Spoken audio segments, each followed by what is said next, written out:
Midi 25, je voudrais qu'on prenne, on a quelques minutes pour parler au téléphone avec le patron de Blablacar, le directeur général de Blablacar, Nicolas Brusson, qui est avec nous. Bonjour Nicolas Brusson.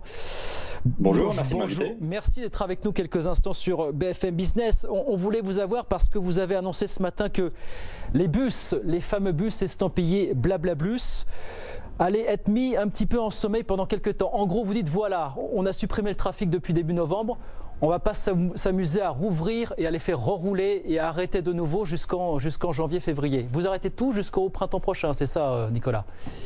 Oui, exactement. On va relancer le réseau BlaBlaBus au printemps. Maintenant, cette décision, elle est aussi fondée sur une observation de l'entre-deux confinement, si on peut appeler ça comme ça, entre juin et octobre, où on a vu une très large préférence des voyageurs pour le covoiturage.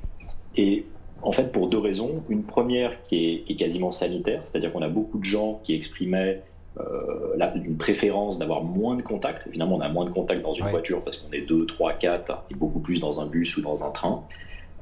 Et le réseau de covoiturage étant fondamentalement construit autour de millions de conducteurs, se reconstruit beaucoup plus vite et beaucoup plus intelligemment. En d'autres termes, on n'a pas à se poser la question de combien de gens vont voyager, où est-ce qu'ils vont voyager. Le réseau se construit, j'ai envie de dire, de manière assez organique. Et donc, pour ces deux raisons, on absorbe toute la demande passager par le covoiturage entre maintenant et le printemps, et on relancera évidemment en espérant que la crise sanitaire soit en partie résolue au printemps. On relancera les bus à grande échelle. C'est ça, c'est ce que vous expliquez, c'est que quand il y a eu reprise de l'activité en juin après le déconfinement, il y a eu effectivement beaucoup de trajets recherchés en bus qui sont aussi parmi ceux qui sont le plus recherchés en voiture, du Paris-Lyon, du Paris-Lille. Donc vous visez ça, c'est-à-dire un transfuge en partie finalement du bus vers la voiture. C'est ça l'idée, hein ?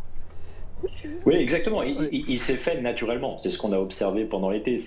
En fait, ce qu'il faut voir, c'est que pour un opérateur plus traditionnel, alors BlaBlaBus est hybride, j'ai envie de dire, parce qu'on travaille avec des centaines de PME, des dizaines et des centaines de PME qui sont des autocaristes, mais à un moment, il faut quand même prendre la décision d'opérer un bus sur une certaine ligne, de finalement créer une capacité de siège. Et aujourd'hui, c'est extrêmement compliqué parce qu'on n'a aucune idée de la volumétrie. Et on n'a même aucune idée de où les gens vont voyager. Finalement, toutes les données du passé sont très mauvaises à prédire le futur, parce qu'en ce moment, on est dans un nouveau schéma, en quelque sorte. Et le covoiturage, naturellement, s'adapte à ça. C'est-à-dire que quand il y a un confinement, les volumes baissent. Quand il y a un déconfinement, les volumes immédiatement réaugmentent. Et on couvre l'ensemble du territoire. On couvre les Paris-Lyon, les Paris-Lille, etc., les grands axes. Mais on couvre aussi tous les petits axes de manière assez intelligente, parce qu'encore une fois, on n'a pas de manière centralisée à définir un réseau de transport. Ça se fait naturellement avec, j'ai envie de dire, l'intelligence collective de tout le monde. Et dans ces périodes de crise, d'ailleurs c'est ce qu'on voit aussi dans des périodes de grève, dans ces périodes exceptionnelles, en fait le côté réseau distribué et intelligence distribuée est beaucoup plus efficace, beaucoup plus puissant, et donc on fait ce pari et on va éviter de faire des yo-yo opérationnels sur le bus qui sont extrêmement compliqués d'un point de vue opérationnel, et aussi extrêmement risqué d'un point de vue financier, parce que si la demande n'est pas là, faire tourner des bus ou des trains ou des avions vides, ça devient très vite problématique. On a une minute, Nicolas, mais c'est la question que je voudrais vous poser pour terminer. Vous êtes optimiste pour le printemps prochain, peut-être la reprise à partir du printemps prochain. Est-ce que de la même façon qu'on dit qu'il va falloir du temps pour faire revenir les passagers dans les avions, vous dites il va falloir du temps pour faire revenir aussi les particuliers dans les bus, dans les cars? Est-ce qu'il va falloir réinventer peut-être pour rassurer une certaine façon de voyager en car, finalement, pour vous?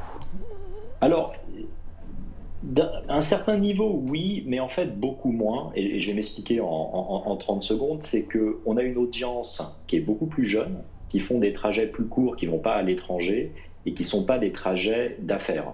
Et en fait, je pense que les trajets qui vont être les plus touchés par cette crise, c'est plutôt les longs trajets en avion pour les affaires.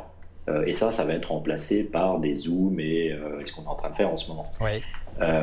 Pour aller le week-end voir ses amis, ses parents, ses grands-parents, je pense que ce besoin et cette demande restera. Et donc, je pense que ce segment, en tout cas, avec vraiment le covoiturage en premier, le bus et le train ensuite, redécollera assez rapidement. Et c'est ce qu'on a vu pendant l'été. On a quand même vu que l'aérien a peu redécollé pendant l'été, alors que le covoiturage a été vraiment... on était quasiment au même niveau qu'en 2019. un peu moins sur le bus, d'après ce que je comprends, un peu moins sur le train aussi, mais c'est ce qui a rebondi le plus vite. Donc ça devrait être, le premier rebond devrait être là-dessus.